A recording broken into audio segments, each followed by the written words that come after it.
زندگی میں کبھی بھی کسی شخص کے ساتھ بھی تعلق لالچ کا نہ بنائیں، ورنہ آپ ٹوٹ کے بکھر جائیں گے۔ سامنے والے کا کچھ نہیں بگڑے گا، آپ ٹوٹ کے بکھریں گے، اور رزلٹ کی امید کبھی نہ رکھیں۔ وفا ہوتی دو طرفہ ہے پر کرنی یک طرفہ چاہیے، یاد رکھ لیں۔ وفا ہوتی دو طرفہ ہے، کرنی یک طرفہ چاہیے۔ جو کہتا ہے نا سامنے والا کرے گا تو میں کروں گا، وہ بھی کچا ہے، وہ کمزور ہے، وہ ابھی پکا نہیں ہوا۔ وفا کرنی یک طرفہ چاہیے، تو کر، سامنے والا نہیں کرتا تو نہ کرے۔ تو اپنی طرف دیکھنا، سامنے والے کو چھوڑ، وہ نہیں کرتا تو نہ کرے، اس کا اپنا۔ حضرت امام احمد بن حنبل رحمت اللہ تعالی علیہ، یہ وفا کے عنوان میں بڑی اہم بات ہے اگر آپ کو سمجھ آئے تو۔ امام احمد بن حنبل رحمت اللہ تعالی علیہ جھیل کے کنارے، ندی کے کنارے وضو کر رہے تھے۔ ایک بچھو ساتھ ساتھ چل رہا تھا، وہ چلتے چلتے پانی میں گر گیا۔ امام احمد بن حنبل نے ہاتھ رکھا، بچھو کو باہر نکالا۔ جب باہر نکالا تو اس نے ڈانگ مارا۔ جس کی طبیعت میں ڈانگ ہوگا تو وہ ڈانگ ہی مارے گا، کے پاس ہے ہی اور کوئی نہیں تو وہ کرے کیا، وہ مجبور ہے۔ اس نے ڈانگ مارا، امام صاحب نے باہر رکھا۔ بھیگا ہوا بچھو آپ نے دیکھا ہو، جب ندی کنارے چلتا ہے تو پھر گر جاتا ہے۔ وہ پھر گرا تو امام صاحب نے پھر نکال کے باہر رکھا تو اس نے پھر ڈانگ مارا۔ پھر ساتھ ساتھ چلتے چلتے وہ گر گیا۔ کئی دفعہ ایسے ہوا، کئی دفعہ امام صاحب نے نکالا۔ ایک شخص قریب کھڑا دیکھ رہا تھا، وہ کہنے لگا حضور بس کریں، آپ نکالتے ہیں وہ ڈانگ مارتا ہے، چھوڑ دیں۔ آپ فرمانے لگے اچھا بھائی، بڑا تو عجیب مشورہ دے رہا ہے۔ وہ اپنی بری عادت پہ ڈٹ گیا ہے تو میں اچھی عادت ہی چھوڑ دوں؟ وہ بری نہیں چھوڑ رہا، ڈٹ گیا ہے، بار بار ڈانگ مارتا ہے تو میں اچھی چھوڑ دوں؟ آپ اپنی طرف دیکھیں گے، ہماری طرف سے کوئی کمی نہیں آنی چاہیے۔ سامنا والے جانے، اس کا کام جانے۔ وفا کا رشتہ مضبوط رکھیں، دوستی کا تعلق مضبوط۔ میاں صاحب نے کہا چنگی مندی سجنا کولو 100 واری ہو جاتی، کتنی واری؟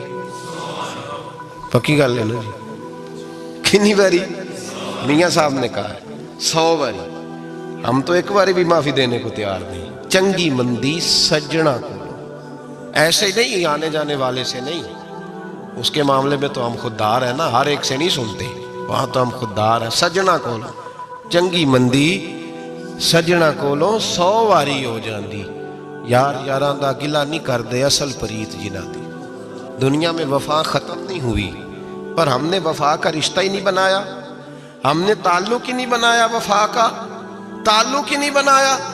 میرے شیخ سے کسی نے پوچھا تو حضور آپ ہاتھوں میں ہاتھ لے کے بیعت کرتے ہیں؟ تو آپ فرمانے لگے وہ تو ادا ہے نا، وہ سنت ہے، لیے تو ہاتھوں میں ہاتھ ہی ہوتے ہیں، لیکن فرمایا جب کسی کو سامنے بٹھاتے ہیں تو اصل بات ہی ہوتی ہے کہ ہم دلوں میں دل لے کے بیعت کر رہے ہیں، ہم دلوں کو دلوں سے باندھ رہے ہیں، اور یہ وہ رشتہ ہے جو قبر کی دیوار کے اندر جا کے بھی دوبارہ کھلتا نہیں، یہ قائم ہی رہتا ہے۔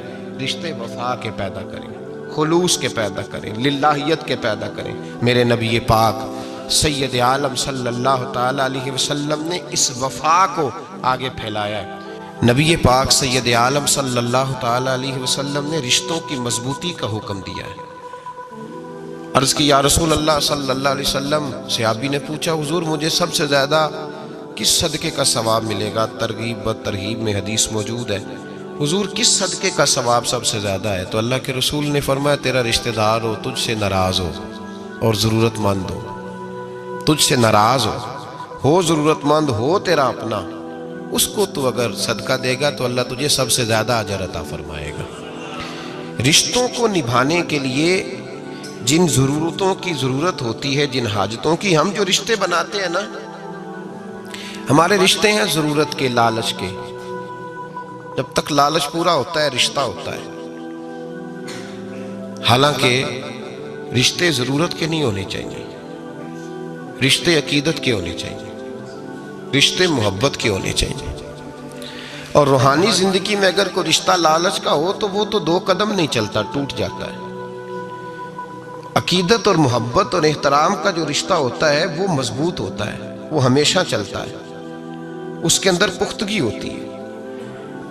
وفا اس رشتے کے اندر آتی ہے جس رشتے کے اندر کوئی لالچ۔ ہمارے زمانے کے اندر یہ شور ہو گیا ہے کہ کام پیارا ہے چم نہیں پیارا، اس شور نے رشتوں میں کمزوری ڈال دیا، دراڑیں پیدا کر دی۔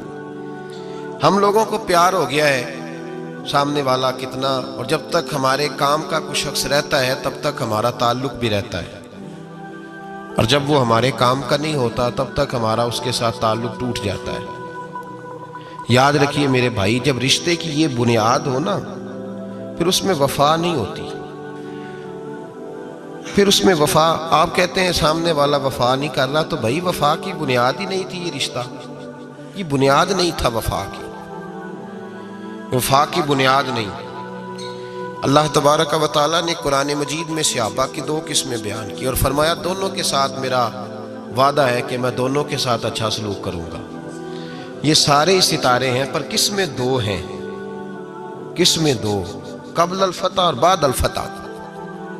ایک قسم وہ ہے جو فتح مکہ سے پہلے کلمہ پڑھ کے مسلمان ہوئی، ان لوگوں کی درجہ اللہ کی بارگاہ میں زیادہ ہے جو فتح مکہ کے بعد مسلمان ہوئے، اگرچہ وعدہ ان کے ساتھ بھی رب کریم کا ہے، سارے ستارے ہیں، سارے عظمت والے، لیکن چونکہ فتح کے بعد آئے تو ان کا وہ والا درجہ، ان کا درجہ زیادہ ہے جنہوں نے اسلام کی غربتوں سے پیار کیا، جنہوں نے بھوک سے پیار کیا، جنہوں نے بدر کی تنہائیوں سے پیار کیا، جنہوں نے احد کے پتھروں سے پیار کیا، ان کا درجہ شریعت میں زیادہ ہے۔ اگر آپ تعلق رکھتے ہیں نا، یاد رکھیں اتنی دیر کے جتنی دیر کام چلتا ہے، جتنی دیر ہمارا کسی دوست کے ساتھ تعلق ہے، تو یہ رشتہ کمزور ہے، اس میں وفا نہیں ہوگی اور کسی نہ کسی جگہ پہ ٹوٹ جائے گا، کسی نہ کسی جگہ پہ آ کے ختم ہو جائے گا۔ صوفیاء یہ کہتے ہیں کہ اولاد کے ساتھ بھی اس تمنا کا رشتہ نہ رکھو کہ وہ میری وفادار ہوگی اور میری وہ کل کو خدمت کرے گی۔ کمیٹی نہ ڈالو کہ یہ بچے ہیں تو بڑے ہوں گے تو میں آرام سے بیٹھوں گا تو میری پینشن لگ جائے گی، یہ روٹی کما کے لائیں گے، یہ تو کمیٹی ہے، اولاد تو نہ ہوئی، کمیٹی نہ ڈالو، چھوڑو اس چکر کو۔ اولاد فرما بردار اگر ہوگی تو اپنے فائدے کے لیے ہوگی۔ ہم نے اس سے یہ لالچ بھی، حضرت عبداللہ بن مبارک رحمۃ اللہ تعالیٰ علیہ فرماتے ہیں لالچ کے رشتے ہیں دنیا کے، لالچ کے۔ آپ کے انتقال کا وقت آیا تو اماں بڑا رو رہی تھی، عبداللہ بن مبارک رحمۃ اللہ علیہ اپنی اماں سے کہنے لگے اماں تو کیوں روتی ہے، تیرے تو اور بھی بیٹے ہیں، تو کو میرے بعد لوارث تو نہیں ہو جائے گی، آخری وقت ہے، نزع کا عالم، اماں تو کیوں روتی ہے، اور بھی بیٹے ہیں؟ تو اماں کہنے لگی بیٹا اور بھی بیٹے ہیں پر جس طرح کا دھیان تو رکھتا تھا وہ نہیں رکھتے، جس طرح وقت پہ دوائی تو لا کے دیتا تھا وہ نہیں لا کے دیتے، جس طرح تو میرے کھانے پینے کا خیال رکھتا تھا وہ۔ کہنے لگے اچھا اماں اس کا مطلب ہے تو مجھے نہیں رو رہی، تو اپنی ضرورتوں کو رو رہی ہے کہ روٹی کون دے گا، کھانا کون لائے گا، دوائی، میں سمجھا تھا شاید مجھے رو رہی ہے۔ بیوی سے پوچھا تو کیوں رو رہی ہے، تو کہنے لگی تیری وجہ سے میری بادشاہی تھی، تو موجود ہے تو خاندان میں، معاشرے میں میرا ایک وقار ہے، تیرے بعد تو بیوہ کی زندگی ہوگی۔ آپ فرمانے لگے اوہو میں سمجھا تھا شاید مجھے رو رہی ہے، تو اپنے وقار کو رو رہی ہے۔ بیٹوں اور بیٹیوں سے پوچھا تمہاری آنکھوں میں کیوں آنسو چھلکتے ہیں؟ کہنے لگے ابا جس پیار سے باپ شادی کرتا ہے دوسرا کوئی نہیں کر سکتا، اور جس محبت سے باپ لا کے کما کے دیتا ہے دوسرا کوئی نہیں دے سکتا۔ فرمانے لگے اوہو میں سمجھا تھا مجھے رو رہے ہو، تم تو شادیوں کو رو رہے ہو، میرے ساتھ تو تعلق ہی نہیں۔ پھر عبداللہ بن مبارک رونے لگے اور پھوٹ کے روئے۔ کسی نے کہا آپ کیوں روتے ہیں؟ فرمایا آج سمجھ آئی ہے، میرے ساتھ اگر بے لوث رشتہ ہے تو یا خدا کا ہے یا محمد مصطفیٰ کا ہے صلی اللہ علیہ وسلم، آج سمجھ آئی ہے۔ وہ میں نے جن کے ساتھ تعلق مضبوط کیا ہی نہیں، کبھی فجر چھوڑی، کبھی زور چھوڑی، کبھی یہ رہ گیا، کبھی وہ رہ گیا، کبھی داڑھی کا پروگرام بنا، کبھی رہ گیا، جن کے ساتھ میں کمزور تھا وہ میرے ساتھ مضبوط تھے، اور جن کے ساتھ میں مضبوط تھا ان کا میرے ساتھ کیا حال تھا۔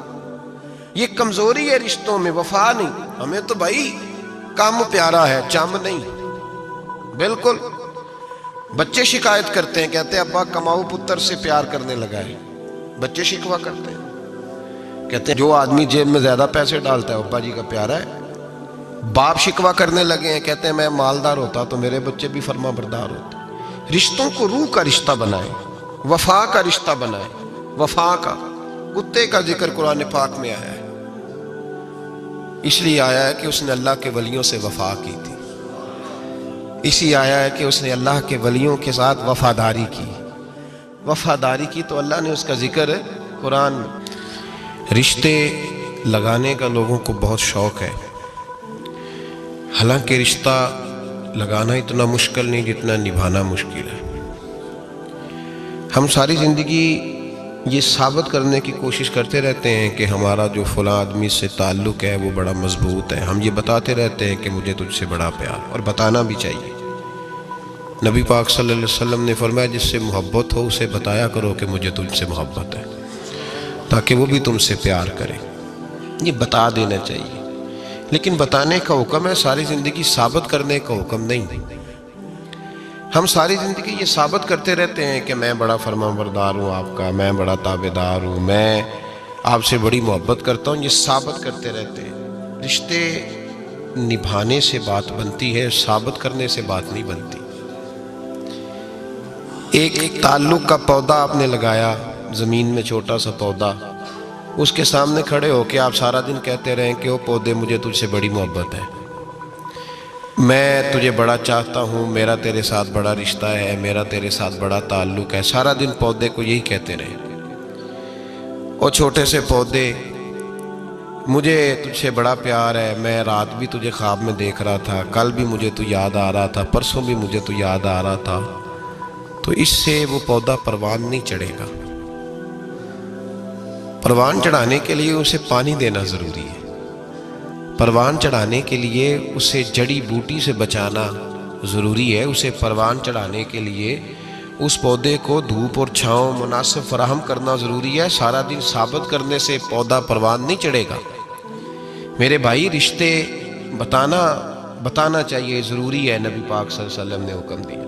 ہم سارا دن ثابت کرتے رہتے ہیں، لیکن رشتے پروان چڑھانے کے لیے جس پانی کی ضرورت ہوتی ہے، جس دھوپ چھاؤں کی ضرورت ہوتی ہے، رشتوں کے بیچ جو جڑی بوٹی آ رہی ہوتی ہے اسے کاٹنے کی جو ضرورت ہوتی ہے، وہ کام ہم کرتے نہیں۔ ثابت کرنے سے رشتے مضبوط نہیں ہوتے، چاہے روزانہ آپ ملاقات کر کے ثابت کریں کہ مجھے پیار بہت زیادہ ہے، رشتے عمل کرنے سے مضبوط ہوتے ہیں۔ ایک بادشاہ تھا،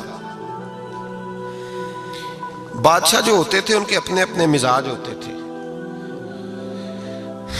اس بادشاہ نے 4 5 6 کتے رکھے ہوئے تھے، اور کتے بڑے بڑے کتے تھے، اور بڑے وہ خون خار کتے تھے، چیر پھاڑ کھا جاتے تھے، شیر جتنے ان کے قد تھے۔ بادشاہ تھوڑا سا کسی آدمی سے ناراض ہوتا نا، تو ایک بہت بڑے پنجرے کے اندر ایک بہت بڑا سلاخوں کا گھر اس نے بنایا ہوا تھا، اس میں کتے ہوتے تھے، اور کتے کو جب باندھ کے رکھا جاتا ہے تو زیادہ زہریلا ہو جاتا ہے، وہ زیادہ اس کے اندر کرواہٹ آتی ہے، زیادہ کاٹتا ہے۔ اس نے قید کیے ہوئے تھے، کتے تو بڑے زہریلے تھے۔ جس آدمی سے بادشاہ تھوڑا سا ناراض ہوتا نا،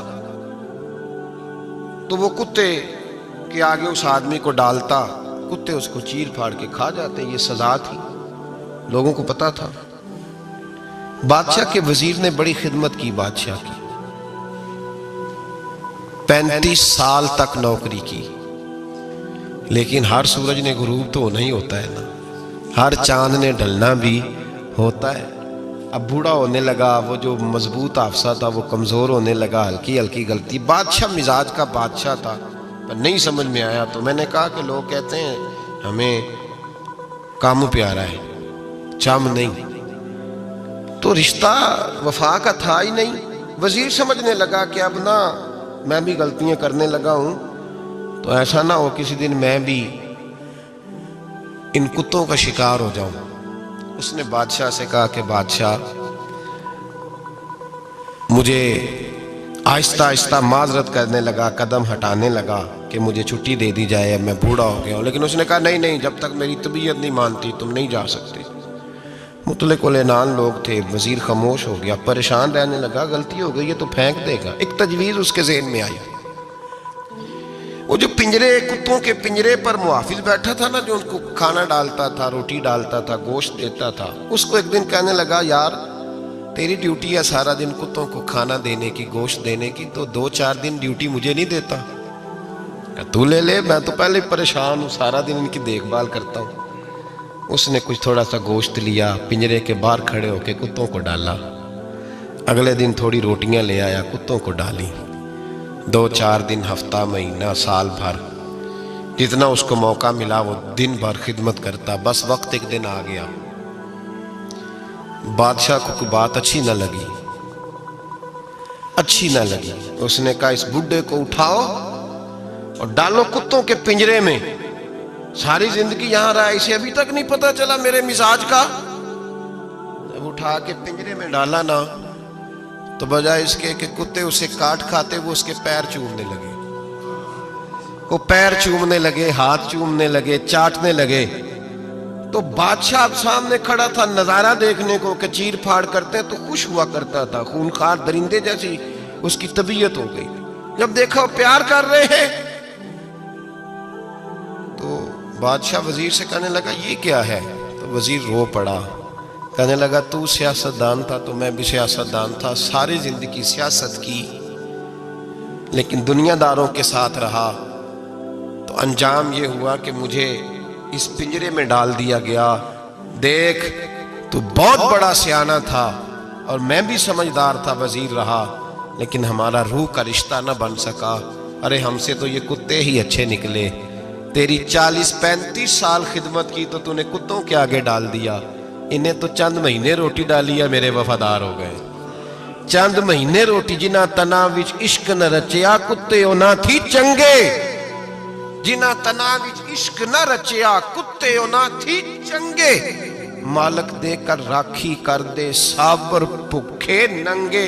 اور بابا بلے شاہ صاحب فرماتے ہیں تو راتی جاگے تے شیخ صدا میں، راتی جاگ دے کتے تے تیتھوں اتے، مالک دا در مول نہ چھڑ دے، پاویں مارو 100 جتے تے تیتھوں اتے، رکھا سکھا کھا دنے جار رکھاں وچ ستے، تیتھوں اتے ایک برکی دا قدر پچھانن، پاویں مالک ہو من ستے۔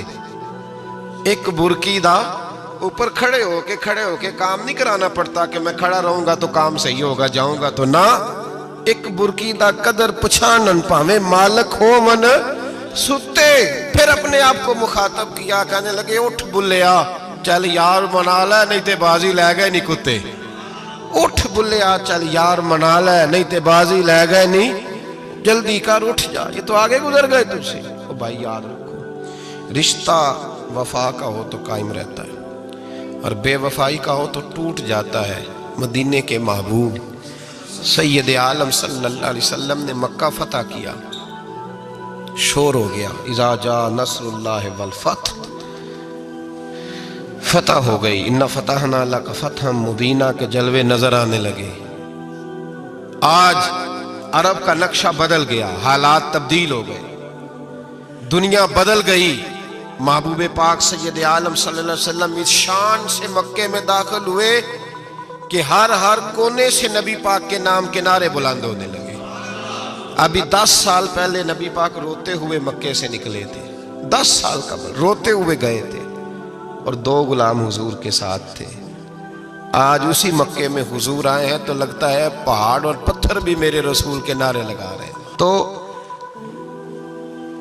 ایک عروج ہو گیا، حالات ایک نیا رخ اختیار کر گئے، اور مکہ مکرمہ کے اندر اللہ تبارک اب تو احاطہ بڑا ہو گیا ہے، مطاف بہت بڑا ہو گیا ہے، حرم شریف کی مسجد کو وسعت دے دی گئی ہے، لاکھوں لوگ آ سکتے۔ اس وقت جب 10,000 لوگ آئے نا تو سیرت نگار کہتے ہیں یوں لگا جیسے درختوں پہ بھی لوگ چڑھے ہوئے، پہاڑوں پہ بھی لوگ ہیں، اتنا مجمع تھا۔ کہاں 2-3 لوگ اور کہاں ہزاروں کا اجتماع۔ میرے نبی پاک صلی اللہ علیہ وسلم نے طواف کیا اونٹنی پہ بیٹھ کے کعبے کا، پھر میرے محبوب تشریف لائے اور حضور نے خانہ کعبہ کا دروازہ کھولا، پھر میرے نبی پاک نے بت توڑے، پھر میرے محبوب نے خانہ کعبہ کے دروازے میں کھڑے ہو کے خطبہ ارشاد فرمایا، پھر میرے رسول پاک صلی اللہ علیہ وسلم کے جلوے زمانے نے دیکھے۔ ان سارے حالات میں دنیا نے ایک وفا کا عجیب منظر دیکھا کہ اس موسم بہار میں نہ تو آواز حضرت ابو بکر کے نام کی بلند ہوئی، نہ عمر فاروق اور نہ مولا علی کے نام کی بلند ہوئی۔ اس مجمع عام میں محبوب پاک کی آواز گونجی تو رب کریم کے حبیب نے فرمایا این بلال، میرا بلال کہاں ہے، میرا بلال کہاں ہے، اس کو بلاؤ نا، کدھر ہے بلال؟ عجیب رنگ وفا دیکھا نا لوگوں نے، یہ وفا فرمایا بلال کدھر ہے؟ حضرت بلال ہاتھ باندھے سب سے پیچھے، وہ شہرت سے بچنے والا پیچھے پیچھے رہتا ہے، جی چاہتا ہے ساری غزلیں اس ظالم کے نام کروں۔ پیچھے تھے حضرت بلال رضی اللہ تعالیٰ عنہ، دوڑے حضور میں حاضر ہوں، فرمایا ادھر آ یار، کعبے کی چھت پہ تو چڑھ ذرا، آذان تو سنا۔ ایک صحابی حضور کے کان میں بولے، اور یہ بھی حکمت الہی تھی کہ وہ بولے، حضرت بلال کی شان ظاہر ہونی تھی، کان میں کہا یا رسول اللہ کافر پہلے ہی مر گئے، پہلے ہی کوئی حال نہیں ان کا، آج تو بالکل ہی ختم ہو گئے حضور، آج آپ کا سکہ چل گیا ہے، بلال کے بڑے دشمن ہیں، بلال کو رہنے دیں، کوئی اور نہ آج اذان دے دے۔ کان میں بات کہی تھی، چاہیے تھا جواب بھی کان میں آتا، پر معصوم آمنہ فخر آدم و بنی آدم وفا کا خطبہ پڑھنے لگے، وفا کا خطبہ شروع ہوا۔ میرے حبیب علیہ السلام نے فرمایا، کان میں بات کی تھی حضور کان میں جواب دیتے، لیکن حضور نے فرمایا چپ کر یار، تو نے عجیب بات چھیڑ دی ہے، جب مکے میں پتھر کھانے ہوں تو بلال، اور جب بدر میں تلواریں چمکے تو بلال، احد میں پتھر برسے تو بلال، اور گلے میں کس کے رسی باندھ کے سے مکے کی گلیوں میں گھسیٹا جائے تو بلال محمد محمد کہے، اور آج اللہ عزتیں دے تو کسی اور کو چڑھاؤں، فرمایا چپ کر کے سارے نیچے کھڑے رہو، آج کعبے کی چھت پہ بلال کھڑا ہوگا تو میں دنیا کو بتاؤں گا وفا کس چیز کا نام ہوا کرتا، بلال ہی چڑھے گا کعبے کی چھت پہ۔ کس نے ذروں کو اٹھایا اور صحرا کر دیا، یہ کس نے قطروں کو ملایا اور دریا کر دیا، اور کس کی حکمت نے یتیموں کو کیا در یتیم، اور غلاموں کو دنیا بھر کا مولا کر دیا۔ بھائی یاد رکھو، رشتہ جو وفا کا ہوتا ہے نا، اس کا بڑا رنگ ہوتا ہے، اس کا بڑا انداز ہوتا ہے، اس کے بڑے طریقے ہوتے ہیں۔ اگر حضرت حلیمہ غربتوں کے عالم میں میرے مصطفیٰ کو لے کے گئی تھی نا، تو معصوم آمنہ نے بھی تو سبق بڑا نرالا دیا نا امت کو۔ حضرت حلیمہ جب لے کے گئی تھی تو تب تو 3 لوگ تھے نا، کوئی دیکھنے والا نہیں تھا، 3-4 لوگوں میں لے کے گئی تھی۔ حلیمہ کہتی ہے جب میں نے رنگ دیکھا تو میں نے نرالا دیکھا ہے، مسجد بھری ہوئی تھی غلاموں سے، اور کریم رسول منبر پہ بیٹھے تھے، سادی سی بی بی جس کے لیے کبھی کوئی اٹھ کے کھڑا نہیں ہوا تھا، کوئی بھی، لباس بھی پرانا اور میلا تھا، کہتی ہیں جب میں نے مسجد میں قدم رکھا تو وہ والے نعرے لگے جو فرشتوں نے بھی دروازے کھول کھول کے دیکھے کہ کسی کے نعرے لگ رہے ہیں، اور جناب حلیمہ کہتی ہیں کسی نے ایسا کبھی استقبال نہ دیکھا ہوگا، حضور اٹھے گویا اللہ کی ساری رحمتیں اٹھ کے کھڑی ہو گئیں، اور پھر مصطفیٰ کریم نے بچھائی جب چادر، اور حضرت حلیمہ سعدیہ رضی اللہ تعالیٰ عنہ بیٹھی، اور حضور اتحیات کی حالت میں سامنے بیٹھو تو لوگوں کو پتہ چلا جو وفا کا رشتہ ہوتا ہے اس کا رنگ ذرا نرالا ہوا کرتا ہے، اس کا انداز ذرا انوکھا ہوا کرتا ہے۔ بھائی رشتہ وفا کا، رشتہ خلوص کا، لالچ کا رشتہ، اگر آپ نے کمپنی والے کی اس لیے دعوت کی ہے نا کہ وہ آپ کو مال صحیح دے گا، تو بھائی وہ بھی اس لیے آیا ہے کہ آپ اس کا مال زیادہ بیچیں گے۔ اگر آپ کسی رشتہ دار کے ساتھ اس لیے تعلق رکھتے ہیں نا کہ اس کے پاس پیسے زیادہ ہیں، تو وہ بھی اس لیے آپ کے ساتھ تعلق زیادہ رکھے گا کہ کبھی کبھی چلو گاڑی چلا لے گا، کبھی کبھی میرے کسی کام آ جائے گا۔ یہاں خلوص دیکھو، یہاں اگر آپ کے ہاں خلوص ہے تو پھر سامنے بھی آپ کو بڑا خلوص ملے گا، یاد رکھ لیں۔ پریا استا جانیے جس دا مزہ تب بھی ہے کہ حضرت ابوبکر صدیق کا جنازہ روضہ رسول پہ رکھا جائے تو مصطفیٰ کریم کا دروازہ خود بخود کھول جائے، اور حضور فرمائے لاؤ دوست کو دوست کے ساتھ ملا دو، پانی پر نہ سہیلیاں تے رنگا رنگ کڑے، پریا اس دا جانیے جس دا توڑ۔ رشتوں کو ثابت نہ کریں، رشتوں سے وفا کریں، ثابت نہ کریں میرا بڑا رشتہ ہے، آپ پتہ چلنا چاہیے کتنا رشتہ ہے۔ باپ کا بیٹے سے رشتہ ہوتا ہے تو سارا دن ماتھا چومے پیار کرے، اسے دکھ سکھ کا پتہ ہی نہ ہو، تو یہ کیسا رشتہ ہو؟ رشتے ثابت نہ کریں، رشتے مضبوط کریں، مضبوطی والی ڈیوٹی سر انجام دیں۔ اللہ اپنے ساتھ، اپنے محبوب کے ساتھ، اپنے نیک بندوں کے ساتھ ہمارے رشتوں کو مضبوط فرمائے، آمین۔ آخر دعوانا